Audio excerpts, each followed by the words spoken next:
Disclaimer. Melton talked over me.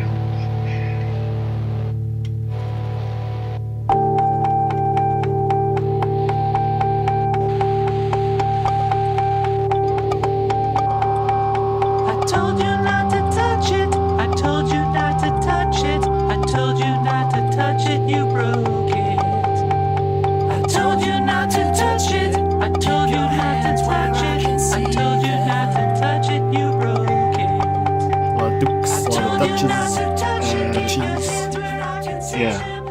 Did you know that there is no particular term for a female earl in English? No Earless. There's no earless. The wife of an earl is a countess. Do you know why this is? Oh yeah, I remember encountering this in fucking Pokemon of all things. Tell me about it. Well, I don't know. Okay, I don't know if a Pokemon would have expressed this, but the reason that we don't have counts in English is because it sounds too much like cunts. I'm not kidding. Like, that is an actual thing. You have no idea the inordinate amount of pleasure I get from that fact. That's just special to me. That's like, that's so good. I've been playing Assassin's Creed Syndicate because it was like $24, and I was like, I eventually do want to play this, so I'm just gonna get it. Is this the new one with the Egypt and... No, that's not out yet. This is the. okay. This was the last one they made before they went, oh, maybe making one of these games a year is terrible and we shouldn't be doing it. I will never forget that time you kind of explained to me the meta plot of Assassin's Creed, and it kind of blew my mind. And how, like, B-movie science fiction it was. Yeah, like, really, really cheesy sci-fi. Oh, it's so... And I was like, isn't it about, like, you go back in time and you kill some peeps? No, there's space aliens. Okay. There's space aliens, and Adam Sandler is space alien Jesus, and then space Adam Sandler plays Earth Jesus. That's literally the ending of Assassin's Creed 3. It's just like, okay, you have two options. You either save the world, save like part of the world, and literally be Jesus, and that a whole new religion gets made after you, Adam Sandler, but then people just start killing in your name. Alternatively, fucking Desmond. Alternatively, everyone's saved, you die, and then we get more video games. We get more Assassin's Creed games. And then everyone's like, Desmond, Adam Sandler, we really hate your movies. And he's like, oh, I guess I might as well kill myself. Oh. And that's it. That's the way the news goes. Assassin's Creed. And that's what Tree of Life means. That is actually me stealing a joke from a better podcast. Yeah. Maybe we should just get on with this. Alright, I guess we're starting this awful fucking... I guess I'm starting into the part about counts and cunts. Like, that's where it's fading in, so... Right. Welcome our friends to The Breakup, the podcast about destroying the things you love by giving them away. I am, as always, Sam, and this guy, this asshole over here is Jacob. Hi, I fucked up. Real bad. Yeah, Jacob fucked up. I'm sorry. This is the second attempt at this this episode. I did a whoopsie because basically don't drink and drive and podcast. Like, I'm safe and fine, but I had to take a long nap after and then I woke up drowsy, and Sam's like, come on, we committed to doing the thing. You gotta do the thing now. And I was like, okay, why are we counting down for the thing? And sure enough, my half of the conversation was not recorded. Intriguingly enough, you were the one who counted us down. Yeah, so I thought we were just having fun. Yeah, we're just having fun. Just having fun. Yeah, we're just doing a countdown. Kind of fun. What's new with you? Not much. I got a lot of time on my hands now that the play that I mentioned last time is over. You still have work, though. I do still have work, which is not a particularly interesting thing to talk about. Oh, fine. Jeez, fine. Cold. I went to my first Blood Bowl League tournament event thing yesterday. Oh, really? I lost crushingly. Okay. People died. It was a Good shame. times. Let's get to the point of the podcast. Yeah, point of the podcast. So, The twist of this episode is we actually kind of already know how we feel about these things, but we'll try to muddle through and make this an interesting conversation for Why you the people. hell did you tell them that? I think it's fairly self-evident that is what the case. Sam, what shitty thing did you make me watch? Okay. I made you watch Chinatown. Roman Polanski, China. 19-something. You're mispronouncing it. It's China. China. Oh, China. Okay, we're just going to try to recreate the last episode. Okay. Chinatown. Chinatown. So tell the people what you thought of Chinatown, Jacob. I didn't like the summary I wrote because it was kind of terrible, except for the very basic one-sentence summary of Chinatown is the teen murder sex romp directed by Roman Polanski and featuring the strong, subdued, and nuanced acting talents of Faye Dunaway and a wooden mannequin blessed with the ability to move and approximate talking. And you know what? Less is more, I think, on that regard. Yeah. I just really have never understood why Jack Nicholson got acting roles. Is a thing. And Chinatown's a big movie, and it was a big movie he was in quite early in his career. And after having watched Chinatown, I still don't know how Jack Nicholson gets acting jobs. I've never understood it. I'm trying to think of, like, there are movies where he's not playing that himself. And I'm trying to think if I've seen any of them. Well, I mean... I think that the example always comes up, and I actually haven't seen it, is About Schmidt, where he's this elderly guy who goes on, like, an RV trip. He meets naked Kathy Bates. He's surrounded by a lot of naked people over his time. And I mean, I think peak Jack Nicholson in Chinatown was he's just finished having sex with Faye Dunaway. They're both having the cigarette, post-sex cigarette, and she's like, "Oh, I want to talk about your feelings," and Jack, like, practically shoves her away and off the bed. It's just like, gross, you have cooties. Yeah, but that's the classic film noir detective. He's no internal life beyond the whiskey bottle and the revolver. And you like that. You're not really. Actually, that's not true at all. But that's This was just. It was so. Jacob didn't really care for the movie. Spoiler alert. This was getting into the larger discussion which you wanted to add, since there's no more romance and mystery between us, you and I. The magic is gone. The magic is dead. What happened was, after the failed podcast, I sort of posed the question to Jacob whether, like, he is capable of liking old movies, and I thought he had an interesting answer to that, and I thought maybe we could just dig a little deeper here and pull the scab up. And this is not going to be a funny episode, I realize. I feel our opener, that's going to kill, and it's not going to matter if we're funny after that. My answer to your weird highbrow question was, I am fully willing to respect old movies. Mm-hmm. If I am watching a movie that is like, this is the first movie to do this, I'll be like, wow, okay, I see a lot of what all these movies are doing, and so on and so forth. Well, is it kind of like the Seinfeld is unfunny thing, like because you've seen it all now in later things, like, it just you can't empathize or get into the old, like, the initial version? Well, it's funny you mention Seinfeld, because that's usually the case, which is, I've seen it too many times, I'm kind of inured to it. However, sometimes I will look at the old thing and like it a lot. Yeah. Sorry. Well, this brought up the point that you really like, to my immense surprise, you really like the Godfather films. Oh yeah, I love Godfather 1 and 2. I think they're absolutely amazing. But the thing is, there's never been a movie that I think has really tried to do the same thing Godfather 2 tried to do. Yeah. Oh, okay. In what regard? You haven't seen the Godfather films, have you? I haven't seen the third one, but it's not good. So I was talking to someone, and they were like, "Oh, I'd never seen them," and I was like, "Okay, first you see Godfather Part 1, which is a good gangster movie generally, and then you see Godfather 2, which is a psychological thriller about the deterioration of a person's morals in the guise of a gangster film. A gangster movie. You're like, oh man, look at this sweet-ass gangster film, and then you leave being like, Oh, so that's how people become bad people. That's it. That's literally it. Is That's a really good summary of Godfather Part 2. is here are the compromises a person will understandably make over time, and then there's my brother dying on the lake because I got a guy to kill him. My own brother. It's interesting callback. That's very much like the theme of Berserk, actually. At least the anime.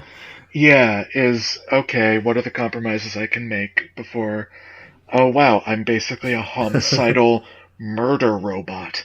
I was commenting to Enemy of the Podcast and Nothing More, Jesse Cowell, that fuck him. Griffith, and perhaps Michael Corleone, although it's been a while since I've seen The Godfather, kind of both indulge in the sunk cost fallacy, where it's like, well, I did all this horrible stuff, I better keep doing horrible stuff now.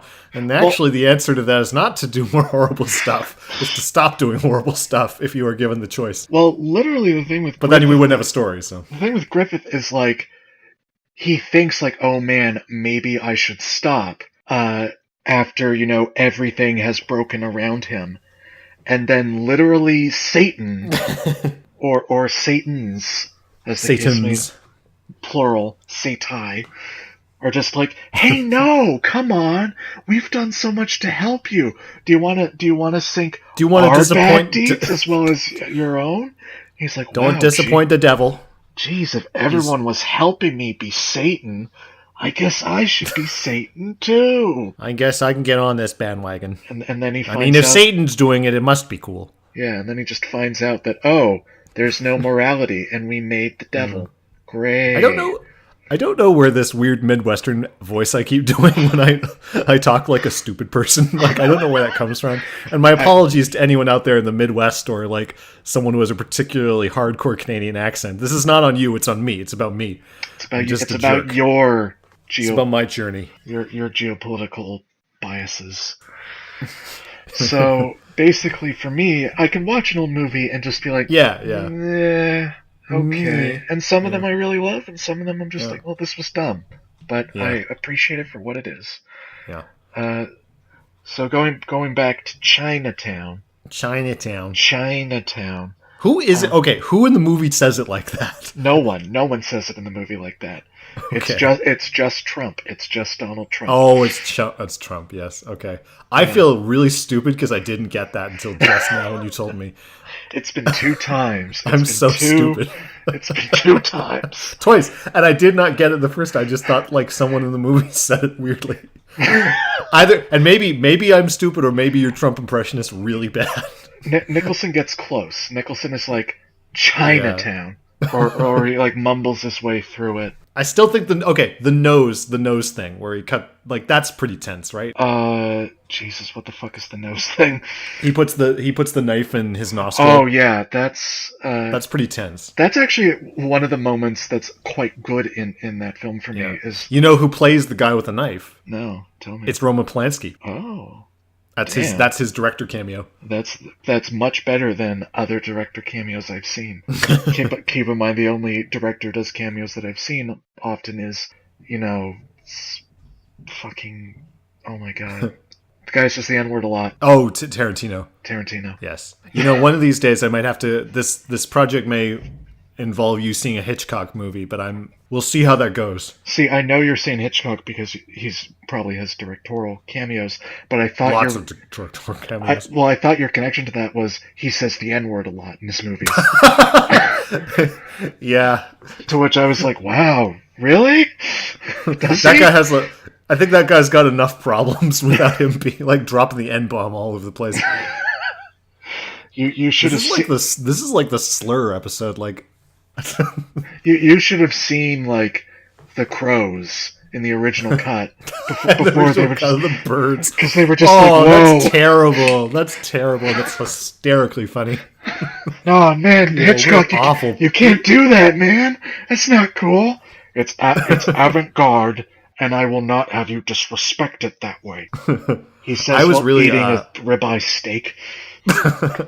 I was really sad to know later in life that in Dumbo the crows are racial stereotypes. That made me very sad. Yeah. Because I love Dumbo when I was a kid, Really? and I still do. Like, well, I mean, I had like every Disney movie when I was a child. Well, as you may recall, Sam, I grew up in a hippie commune. So We've talked about your misspent youth. my misspent youth was ruined by school. That was when I saw things like Dumbo and The Lion King and I didn't see Pocahontas until like the 7th grade.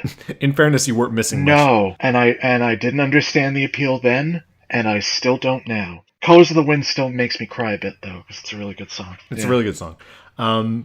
Anyway, so yeah, old movies. I think that will be. We'll see if that is a running theme. Is if I can find an old movie that you do really like. I'm sure. I have some. I'm thoughts. sure Hitchcock would work. Well, if I throw enough things at you, eventually you'll like something. Well, I've liked what.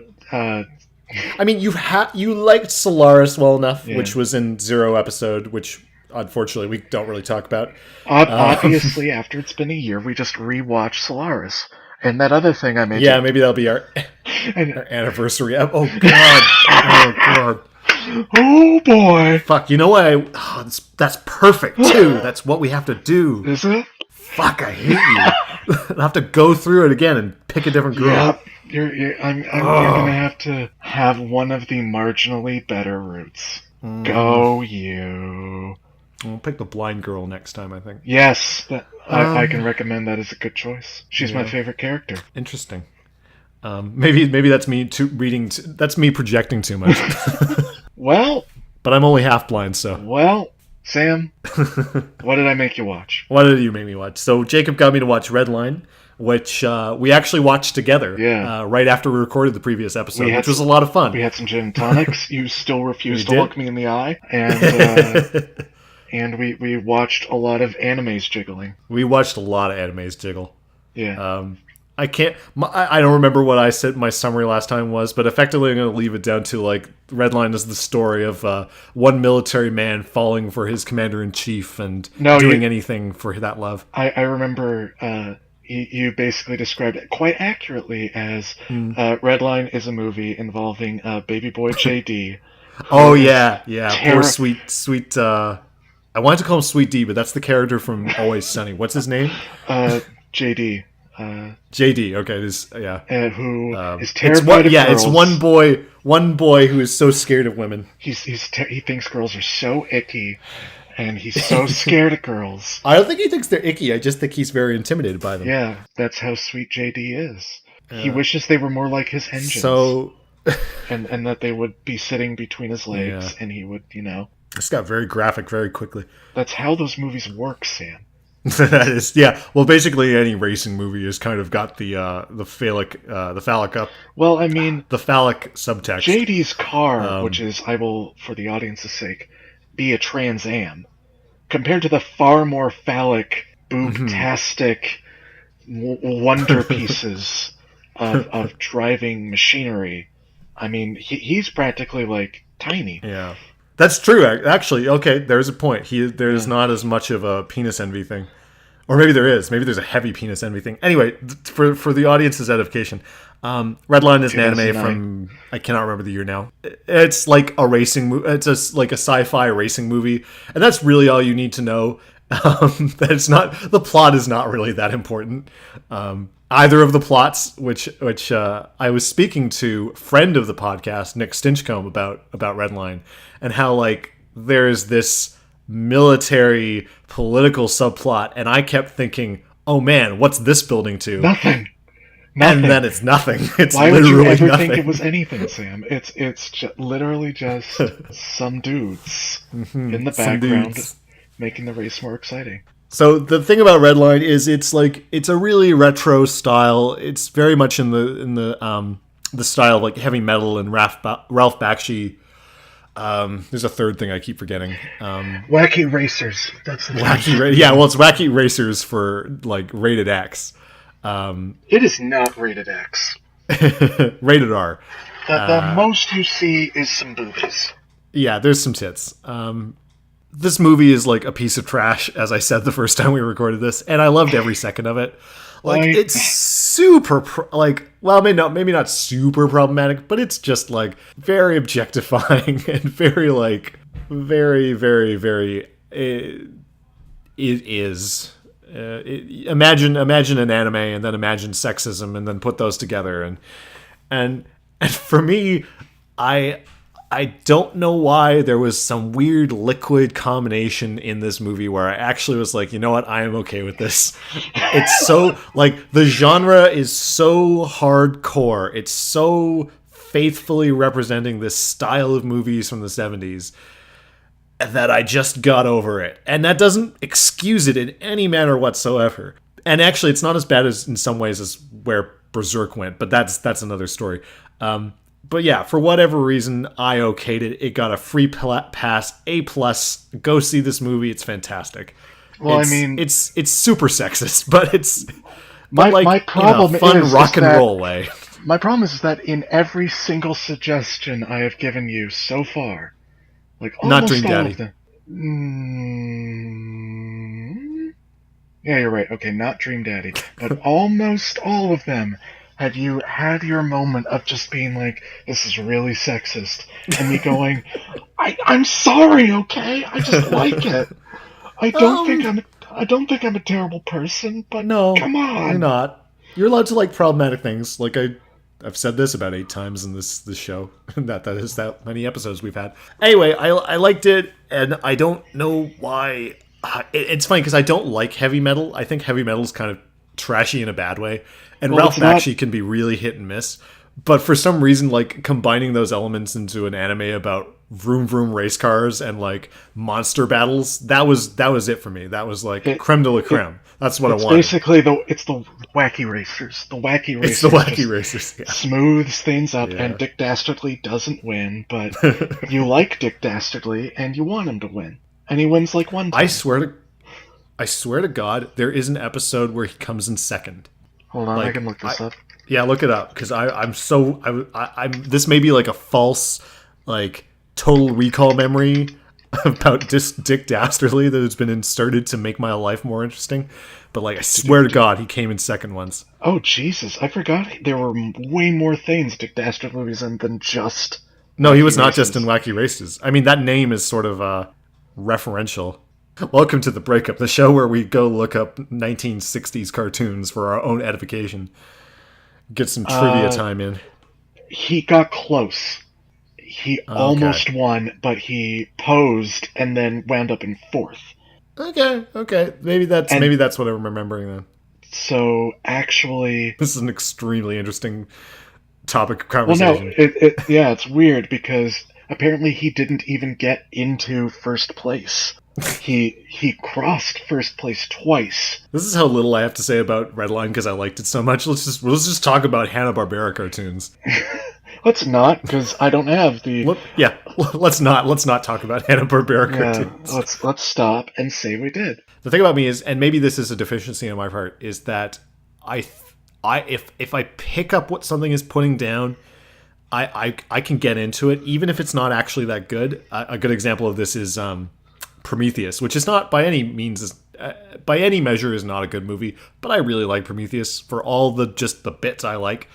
And I think with Redline, because it is such a masterful expression of genre, I'm willing to forgive kind of the necessary evils of that genre. I'm similar to that, Yeah. but I mean, as compared to, my punishment, my punishment movie, sometimes it's just like, no, this is just complete fucking garbage. if it's just something where I'm just like, okay, I can appreciate it. Like, it's the same thing for old movies. It's just like, okay, I can kind of get it, but I don't wanna. Let's move on to the end because I haven't really got much more to say about Redline and my own moral quandaries. What did we decide this one was? What was the word we chose? Oh my god, I don't remember. I don't remember at all. Was it Delusion or something? Have we done Disgust? No, we did. Disgust is like episode 4. Jeez. Yeah, I think it was Delusion. Fuck it. Let's just go with that. That ties in somehow sweet, to sweet these words. movies. There was something about incest, but Well, I can't that hear was, you, so I'm gonna... You're gonna assume I said things. Yeah, I'm gonna assume. Oh yeah, it's cutting. Yeah, it's giving me the little red dot. I'm gonna switch my Wi-Fi connection, so I might go offline for a second. Sure. Okay, now that Sam is gone and out of the room. Shit! That was quick. Betraying me. Let's just try to wrap this up real quick. Play Undertale. Just play the Undertale. Play it now. Play it. Go. Play Undertale. I'm playing Undertale. I am giving you, because this went, there was problems before and all that, I'm giving you a slight stay of execution. So Jacob's punishment, because he was betrayed by Jesse Cowell, enemy of the podcast and nothing more, Jacob was to watch Cosmopolis, a movie he loathes, twice in a row. And it was very funny and very dramatic, and Jacob screamed, and it was going to be great, and then we lost the recording. So, you only have to watch it once. No. No? No, I'm not. I'm watching it twice. Well, I was going to give you another thing to do. No. No, I'm watching it twice, and that's my assignment. That's what we agreed upon.